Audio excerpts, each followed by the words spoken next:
করো করুণাবতারো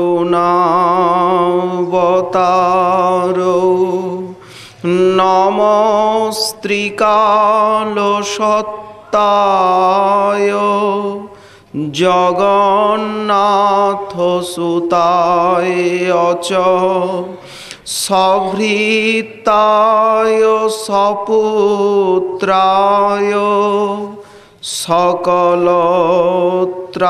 সকলত্রায়তে নমঃ বর্হাপিরাভিরামং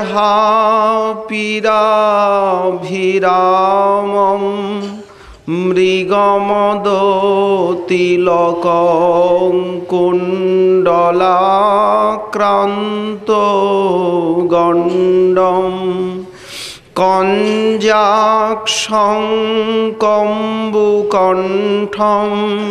স্মিতসুভগমুখং স্বাধরেণস্তবেনুং শ্যামং শান্তং ত্রিভঙ্গং রবিকরবসनं ভূষিতং বৈজয়ন্তা বন্দে বৃন্দাবনস্থং যুবতী শতবৃতং ব্রহ্মগোপালবেশম তপ্ত কাঞ্চন গৌরাঙ্গী রাধে বৃন্দাবনেশ্বরী বৃষভানুসুতে দেবী ত্বাং নমামি হরিপ্রিয়ে মূকং করোতি বাচালং পঙ্গুং লঙ্ঘয়তে গিরিম যৎকৃপাতমহং বন্দে পরমানন্দ মাধবং বাঞ্ছাকল্পতরুভ্যশ্চ কৃপা সিন্ধুভ্যৈব চ পতিতানাং পাবনেভ্যো বৈষ্ণবেভ্যো নমো নমঃ হরি ভক্তি পরাজে চ হরিনাম পরায়ণা দুর্বৃত্তাও বা সুবৃত্তাও বা তেষাং নিত্যং নমো নমঃ নমো ধর্মায় মহতে নমো কৃষ্ণায় বেধসে ব্রাহ্মণেভ্য নমস্কৃত্য ধর্মাन् বক্ষ্যে সনাতনাन् নারায়ণং নমস্কৃত্য নরং চৈব নরোত্তমং দেবীং সরস্বতীং ব্যাসং ততো জয়মুদীরয়েৎ জয়রূপ সনাতন ভট্ট রঘুনাথ শ্রীজীব গোপাল ভট্ট দাস রঘুনাথ এই ছয় গোসাইয়ের করি চরণ বন্দন যাহা হইতে বিঘ্ন নাশ অভীষ্ট পূরণ দুর্গমে পথিমেন্ধস্য স্খলৎপাদগতির্মুহুঃ সকৃপা যষ্ঠিদানেন সন্ত সন্ত বলম্বনম।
বিভ্রদ বর্ণং কিমপি দহনোত্তীর্ণ সৌবর্ণ সারম দিব্যাকারং কিমপি কলয়ন দীপ্ত গোপাল বাল আবিষ্কুর্বন কচিদবসরে তত্তদাশ্চর্যলীলা সাক্ষাৎ রাধা মধুরিপুর বপুর ভাতি গৌরাঙ্গ চন্দ্র কলিপাবনাবতার প্রেম পুরুষোত্তম করুণা সিন্ধু শ্রী শ্রীমান মহাপ্রভুর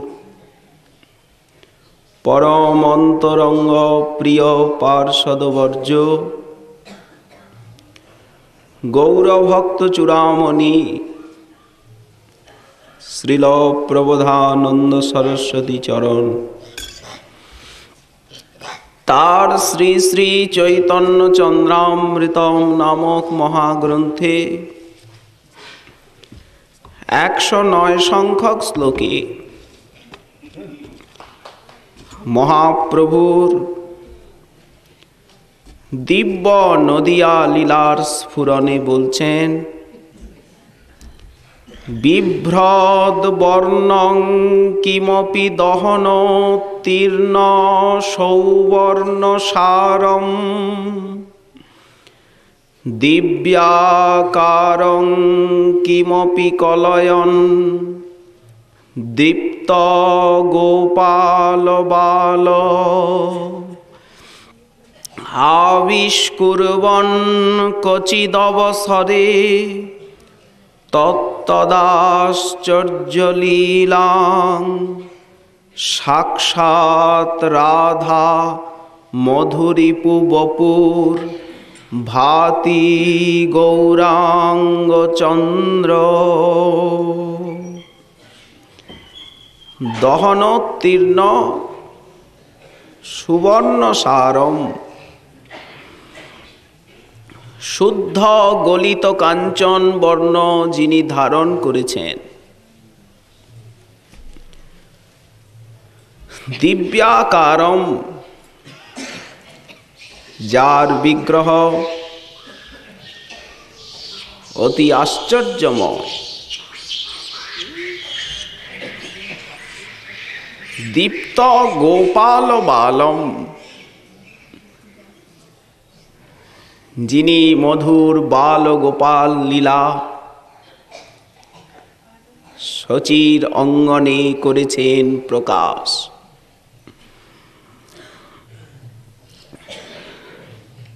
কচিৎ অবসরে তদ আশ্চর্য লীলাং আবিষ্কুর্বন। কখনো চমৎকার কৈশোর লীলাকে প্রকাশ করছেন। সেই সাক্ষাৎ শ্রী শ্রী রাধা মাধবের মিলিত বপু গৌরাঙ্গ চন্দ্র ভাতি শোভা পাচ্ছেন নদিয়ায়। এই গ্রন্থের অনেক স্থানেই উনি সাক্ষাৎ রাধা মাধবের মিলিত বপু বলে মহাপ্রভুকে বর্ণন করেছেন।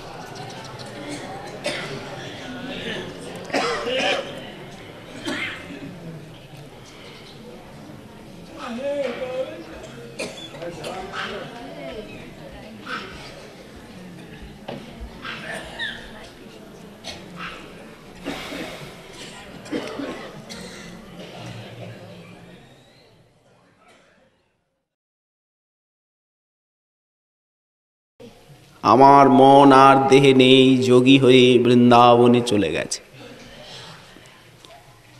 চিন্তা কাথা উড়ি গায়ে, ধুলি বিভূতি মলিন কায়। হাহা কৃষ্ণ প্রলাপ উত্তর, উদ্বেগ দ্বাদশ হাতে, লোভের ঝুলনি মাথে। ভিক্ষা ভাবে ক্ষীণ কলেবর। বৃন্দাবনের দ্বারে দ্বারে গিয়ে ভিক্ষা করছে আমার মন যোগী। 10 ইন্দ্রিয় শিষ্য তাদেরকে সঙ্গে নিয়ে। কৃষ্ণ গুণ রূপরস, শব্দ গন্ধ পরস। যে সুধা আস্বাদে গোপীগণ, তা সবার গ্রাস শেষে আনি পঞ্চেন্দ্রিয় শিষ্যে। সেই ভিক্ষায় রাখই জীবন। অনেক রাত্র অবধি স্বরূপ রামানন্দ রায় প্রভুকে কৃষ্ণ কথা শোনালেন। প্রভু এখন একটু বিশ্রাম করো, শরীর অসুস্থ হবে। রামানন্দ রায় গৃহে ফিরে গেলেন। স্বরূপ গম্ভীরার দ্বারে শয়ন করেছেন। প্রভুর নিদ্রা হয় না। সহসা মধ্যরাত্রি গম্ভীরা একদম নীরব নিস্তব্ধ। স্বরূপের বুকের ভিতর যেন কেমন করে উঠল। প্রভু কি নেই? তাড়াতাড়ি প্রদীপটা জ্বাললেন। দেখছেন শয্যা শূন্য। কোথায় গেলেন প্রভু? 3টে দরজায় কপাট দেওয়া। অনেক অনুসন্ধান করলেন, পাওয়া গেল না। শেষে খুঁজতে খুঁজতে খুঁজতে খুঁজতে সেই রাতের অন্ধকারে হাতড়ে সিংহদ্বারে উত্তর দিকে দেখছেন প্রভু একটা স্থানে পড়ে আছেন। বিশাল বিগ্রহ, সব অস্থি সন্ধিগুলি খুলে গেছে। দীর্ঘাকার, মুখে ফেন, লালা। কি করা যায়? এই মতো অবস্থায় তো নিয়ে আসা যায় না। বিগ্রহটা লকলক করছে। উপায় এক, হরিনাম। উচ্চেশ্বরে প্রভুর কর্ণে হরিনাম করছেন অনেকক্ষণ। করতে করতে করতে করতে করতে করতে বহুক্ষণে নাম প্রভুর হৃদয়ে প্রবেশ করল। তখন গর্জন করে উঠলেন, হরি বল। হরি বল ধ্বনিতে শ্রীবিগ্রহ পূর্ববৎ হল। সিংহদ্বার দেখিয়া প্রভু ইতি উতি চায়, স্বরূপ আমি কোথায় এলাম? প্রভু ঘরে চলুন, তারপর বলবো।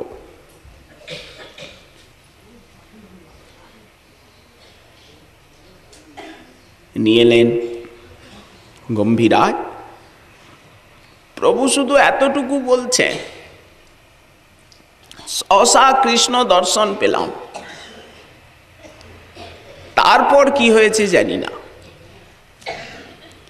সহসা দেখলাম তিনি যেন এসেছেন। তারপর কি হলো আর বলতে পারবো না। সকাল হলো, প্রভু প্রাতঃস্নান শেষ করে জগন্নাথ দর্শনে গেলেন।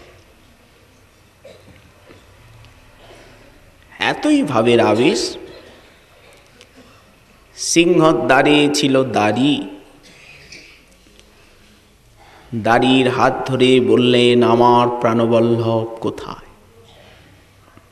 বন্ধু দেখাও। দাড়ি হাত ধরে নিয়ে গেলেন জগমোহনে। এই যে শ্রী পুরুষোত্তম, দর্শন করো। প্রভু দর্শন করছেন। সকালবেলা গোপাল বল্লভ ভোগ লাগলো। পূজারী প্রসাদ মালা চন্দন এনে প্রভুকে দিলেন।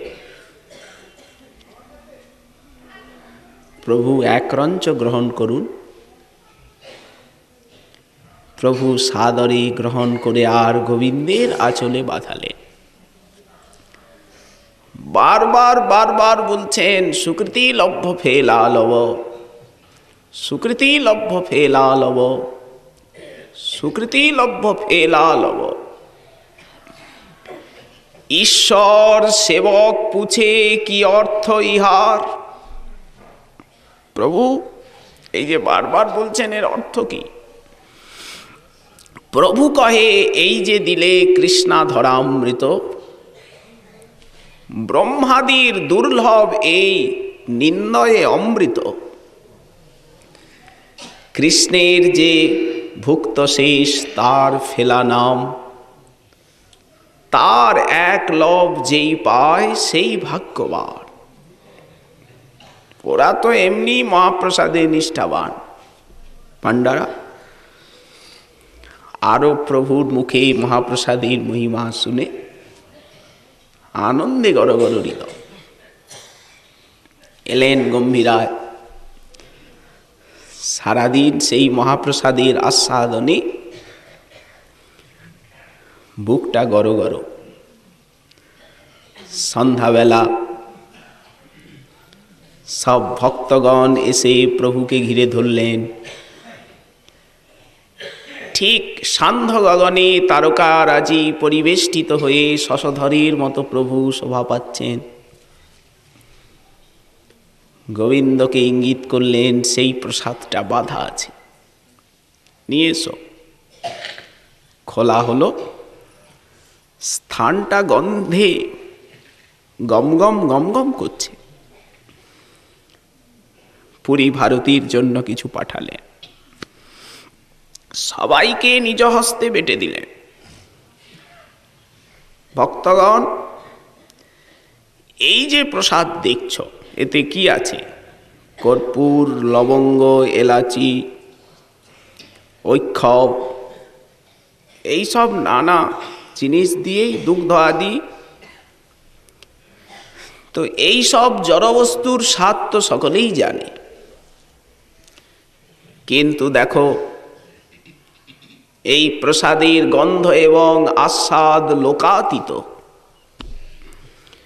নিশ্চয়ই জগন্নাথের সেই অধর স্পর্শ হয়েছে, সেই অধরের গুণ সঞ্চারিত হয়েছে এতে। না হলে এত অপ্রাকৃত আস্বাদন সৌরভ কোথার থেকে আসবে? আস্বাদন করো। ভক্তগণ প্রশংসা করছেন সেই প্রসাদ গ্রহণ করে। কিন্তু এখানেই শেষ নয়। এই যে ব্রজরস উপাসনা, এই যে রাধাভাব রাধাদাস্য, এর প্রদীপটা বিশ্বে সর্বপ্রথম কোথায় জ্বলেছিল? ওই গম্ভীরা মন্দিরে। সেই প্রদীপের আলো কি রূপ সনাতন রঘুনাথের হৃদয়কে করেছিল উদ্ভাসিত? তাদের বাণীতে আমরা সেই আলোই পাই, কিন্তু মূল সেই গম্ভীরা। ভক্তগণ বিদায় নিলেন সেই নির্জন রাত্রি। কৃষ্ণাধরামৃতের আস্বাদনে প্রভুর মনটা গরো গরো। রামরায়ের মুখের দিকে তাকালেন, মন জেনে রামরায় সেই ভাগবতের গোপীগীতের শ্লোকটি করলেন পাঠ। সুরতবর্ধনং শোকনাশনম সরিতবেনুনা সুষ্ঠচুম্বিতম ইতর রাগ বিস্মারণং নৃণাম বিতর বীরনস্তে ধরামৃতম। প্রভুর হৃদয়টা ভরে গেল। নিজেই সেই কলসিটা যখন ভরে যায়, কানাবে জল গড়িয়ে পড়ে, প্রলাপ আকারে বেরিয়ে এলো প্রভুর আস্বাদনী। তনুমন করে ক্ষোভ, বাড়ায় সুরত লোভ, হর্ষ শোক আদি পাশরায়। হর্ষ শোক আদি বিনাশ হয়, পাশরায় অন্নরস, জগৎ করে আত্মবশ। এই শ্রীকৃষ্ণের অধরামৃতের গুণ আস্বাদন করতে করতে করতে করতে প্রভু ডুবে গেলেন। মনে পড়ল কৃষ্ণাধরামৃত সবচেয়ে বেশি কে আস্বাদন করে? বংশী। গোবিন্দের অধর কিশলয়ে সংন্যস্ত হয়ে বংশী সতত আস্বাদন করে সেই অধরামৃত। সব ভাব মহাপ্রভুর শ্রীমুখের থেকে বেরোল। সখী, যদি বাসি হয়ে জন্মাতে পারতাম, রাধা ভাবি, যদি বনমালা হতাম, যদি পীতাম্বর হতাম, এই লালসা। গোপ্যস্তপ কিমচর দয়ং কুশলং স্ম বেণু।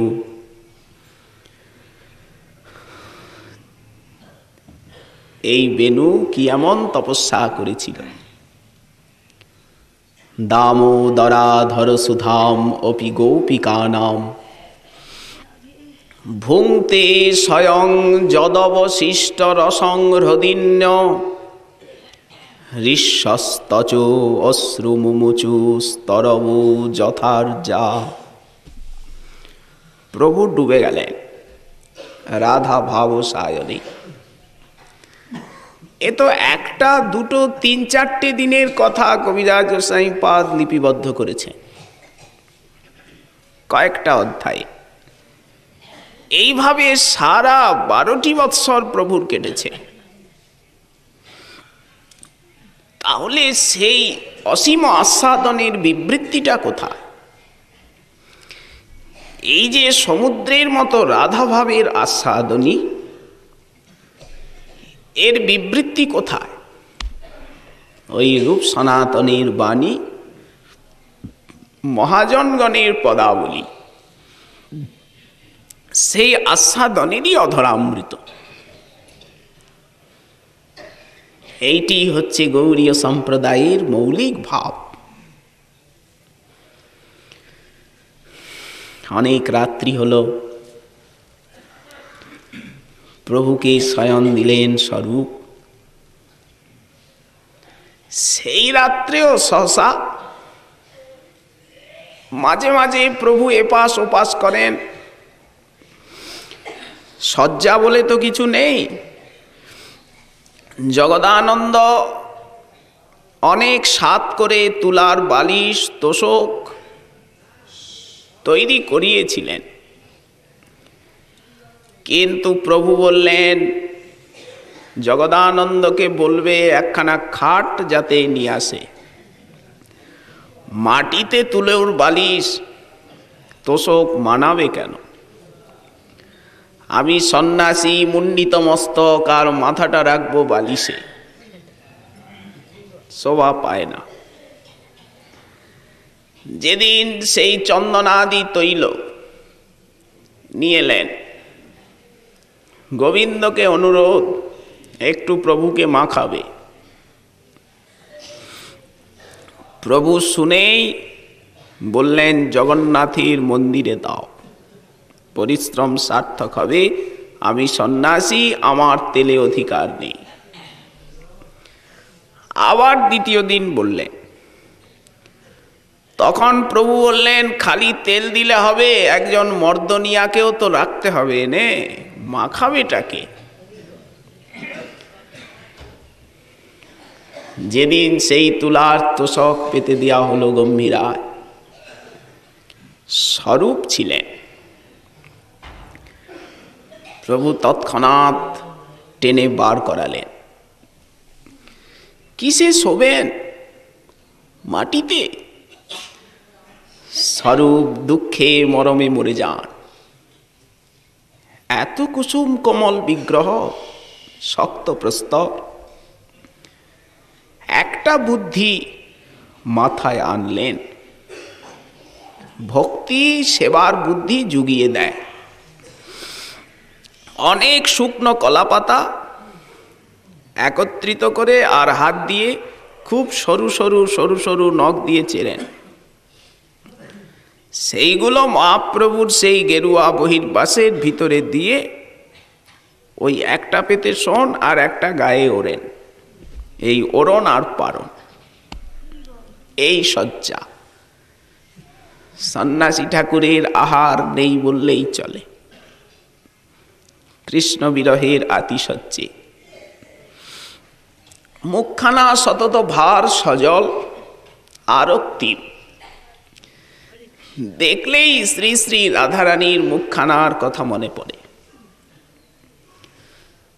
যমুনা যাইয়া স্বামীরে দেখিয়া ঘরে আইলা বিনোদিনী, বিরলে বসিয়া কাঁদিয়া কাঁদিয়া ধেয়ায় সে রূপখানি।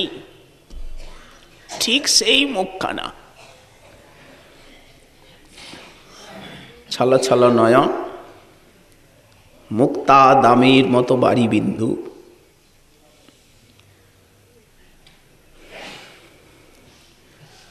নিজ করপরি রাখিয়া কপল,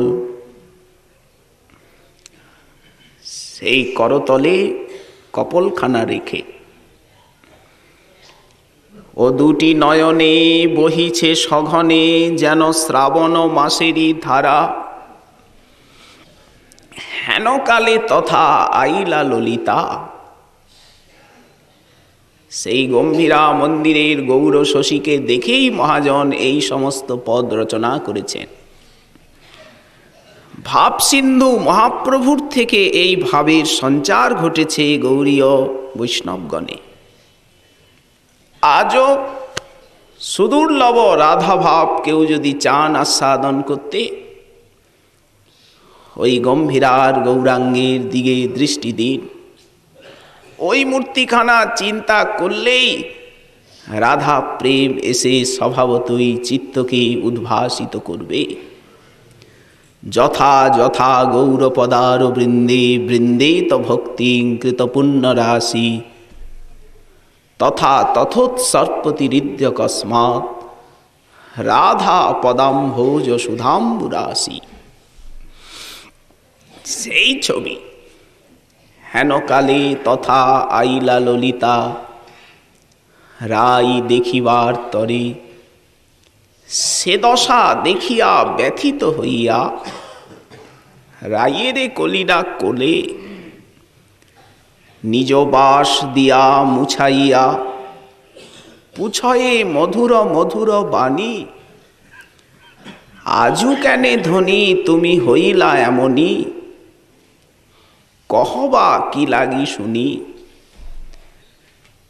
সদা হাসি মুখে থাকো মন সুখে, কভু না হেরিয়ে আন, আজু কেনে বলো কাঁদিয়া ব্যাকুল, কেমন করিছে প্রাণ। সেই ছবি। রাধার কি হইল অন্তরে ব্যথা, বসিয়া বিরলে থাকয়ে একলে, না শুনে কাহার কথা। সদাই ধ্যানে চাহে মেঘ পানে, না চলে নয়ন তারা, বিরতি আহারে রাঙাবাস পরে, যেমতি যোগিনী পারা। ও দুটি নয়নে বহিছে সঘনে, যেন শ্রাবণ মাসেরই ধারা। প্রভু দিবানিশি সেইভাবে বিভাবিত, শেষে চরমে যেতে লাগলো। মাথুর বিরহ দিব্যন্মা স্বরূপ শয়ন করালেন সেই কলার সরলার শয্যায়। সহসা গম্ভীরা মন্দির নিস্তব্ধ, গভীর রাত্রি, ভয়ে বুক দূর দূর করছে। সেই দিন প্রদীপ জ্বালিয়ে দেখা গেল প্রভু নেই। কোথায় গেলেন? তিন দ্বারে কপাট রুদ্ধ, অন্ধকারের রাত্রি। স্বরূপ দেউটি জ্বালিয়ে খুঁজছেন। অন্বেষণ করতে করতে করতে করতে সিংহদ্বারের দক্ষিণ দিকে, যেখানে জগন্নাথের সেই সমস্ত তৈলঙ্গিয়া গাভী, তার মধ্যে গিয়ে প্রভু পড়ে গেছেন। কি করে বোঝা গেল? রাতের অন্ধকারে অঙ্গ কান্তিটা ঠিক আছে, উজ্জ্বল সোনার আলোক, প্রভু ধুলায় পড়ে আছেন, কিন্তু হায় হস্তপদ নাই, ঠিক একটা কুষ্মাণ্ড ফল, একটা কুমড়ার মতো। সেই নগ্রধ পরিমণ্ডল দেহের হস্তপদ কোথা? অন্তরে জরিমা। আনন্দের অভিব্যক্তিটা আছে তখন। গাভীগণ প্রভুর অঙ্গগন্ধে আকৃষ্ট হয়ে ছুটে আসছে। ওই জ্যোতি এবং তাদের চাঞ্চল্যটা দেখেই স্বরূপ অনুমান করেছিলেন এখানে কিছু হবে। ভক্তগণ কাঁদছেন, সেই হস্তচরণ কোথা? কৃষ্ণ বিরহে রাধারানীর এই অবস্থা হয়েছিল কিনা আমরা ভাগবতে তা পাই না। এই জন্যই কবিরাজ গোসাই পাদ লিখেছেন, যাহা নাহি দেখি শুনি শ্রী ভাগবতে, সেই সব বিকার প্রকাশ হয়ে শচী সুতে। যা কোনোদিন কেউ দেখেননি। শেষে আরো বললেন, সহস্র বদন যদি কহয়ে অনন্ত, একদিনের লীলার তবু নাহি পাই অন্ত। যদি অনন্তদেব অনন্তকাল বলে যান, তো একদিনের মহাপ্রভুর যে লীলা, সেই লীলার অন্ত পাওয়া যাবে না। এটা কি বিশ্বাস করা যায়? একদিনের লীলা অনন্ত অনন্তকাল বলে শেষ করতে পারবেন না? হয় কি? অসম্ভব কথা। কিন্তু হয়। শেষে বললেন, যদি কোটি যুগ পর্যন্ত লিখেন গণেশ, গণেশের মতো যদি লেখক হয়, যিনি মহাভারত লিখেছিলেন, ব্যাসদেব অনুরোধ করলেন, এত বড় গ্রন্থ গণেশ তোমায় একটু সহায়তা করতে হবে, লিখে দেবে, আমি বলে যাব তুমি লিখবে। গণেশ বললেন, দেখুন লিখতে পারি, কিন্তু থামলে চলবে না, অনর্গল আমার কলম কিন্তু চলবে। সকল ব্যক্তি নিজের প্রভাবটা দেখাতে চায়, তাই হলো। ব্যাসদেব বলে যান আর গণেশ লেখেন। এখন ভাববার অবসর তো দেন না উনি, তো এই জন্য চতুরতা করে ব্যাসমুনি মাঝে মাঝে এমন কূট শ্লোক বলেন যে লিখতে গিয়ে গণেশকে থতমত খেতে হয়। সেই অবসরে উনি এর পরে কি বলবেন ওটা চিন্তা করে নেন। একে বলে ব্যাসকূট, ব্যাসদেবের কূট শ্লোক। তো বলছেন, গণেশ যদি সহস্রকাল ধরে লেখেন, কোটি যুগ পর্যন্ত যদি লিখেন গণেশ, একদিনে লীলা তবু নাহি পায় শেষ। এত গম্ভীর গৌরলীলা। জল সিঞ্চন করলেন, সেই ব্যজন করছেন, উচ্চস্বরে হরিনাম করতে করতে করতে করতে বহুক্ষণে প্রভুর কর্ণে নাম প্রবেশ করলেন। বাহ্যস্মৃতি আসছে ধীরে ধীরে, আস্তে আস্তে আস্তে আস্তে হস্তপদগুলি পূর্ববৎ হয়ে গেল। তখন প্রলাপ করছেন, এখনো বাহ্য জ্ঞানটা ভালো আসেনি। আজ আমি এখানে থেকে বৃন্দাবনে গিয়েছিলাম, সেখানে দেখছি ব্রজরাজ নন্দন বেণু বাজাচ্ছেন। শ্রী রাধা ঠাকুরানী সখীগণ সঙ্গে এলেন। বৃন্দাবনের কি অপূর্ব সুষমা, নব নব বৃন্দাবন, নবীন তরুগণ, নব নব বিকশিত ফুল, নবীন বসন্ত, নবীন মলয়া নীল, মা তল নব অলিকুল। অপূর্ব বৃন্দাবনের সুষমা। বৃষভানুনন্দিনী এলেন, গোবিন্দ তাকে নিয়ে একটা নির্জন কুঞ্জে প্রবেশ করলেন। তার পিছে পিছে আমি করিনু গমন। এখন বুঝতে পাচ্ছেন তো মহাপ্রভুতে কি ভাব। এইটি গৌড়ীয় বৈষ্ণবের হার্দ সম্পত্তি, এইখানে আসতে হবে। তার ভূষাধ্বনিতে আমার হরিল শ্রবণ। গোবিন্দের সেই নূপুরের ধ্বনি, রাধারানীর সেই কোটির কিঙ্কিনী, বলয়াদির ধ্বনি, উভয়ের হাস পরিহাস রস আস্বাদন করতে করতে পিছনে চলেছি। হেনকালে তুমি সব কোলাহল কইলা, আর সেই লীলা রাজ্যের থেকে আমায় এখানে নিয়ে এলে দুঃখ দিতে। হায় হায়, সেই মধুর যুগল বিলাস আর দেখতে পারলাম না, পেয়েও হারালাম। এত বলি মহাপ্রভু করেন ক্রন্দন। এখন তাকে কি ভাষায় কে সান্ত্বনা দেবেন? স্বরূপ তার পিক বিনিন্দিত কণ্ঠে নানা পদ পদাবলী গেয়ে প্রভুর আনন্দ দেন ঠিকই। এখন উনি যে ফুৎকার দিয়ে কাঁদছেন, স্বরূপের ভাষার নেই, স্তব্ধ। এখন উনি কি সান্ত্বনা দেবেন প্রভুকে? লজ্জিত। এত আস্বাদনের রাজ্যের থেকে নিয়ে এলাম, এই যুগল মাধুর্য। রাধা কৃষ্ণ প্রাণমোর যুগল কিশোর, ভাবটা ওখানের থেকে নেমে আসছে। জীবনে মরণে গতি আর নাহি মোর।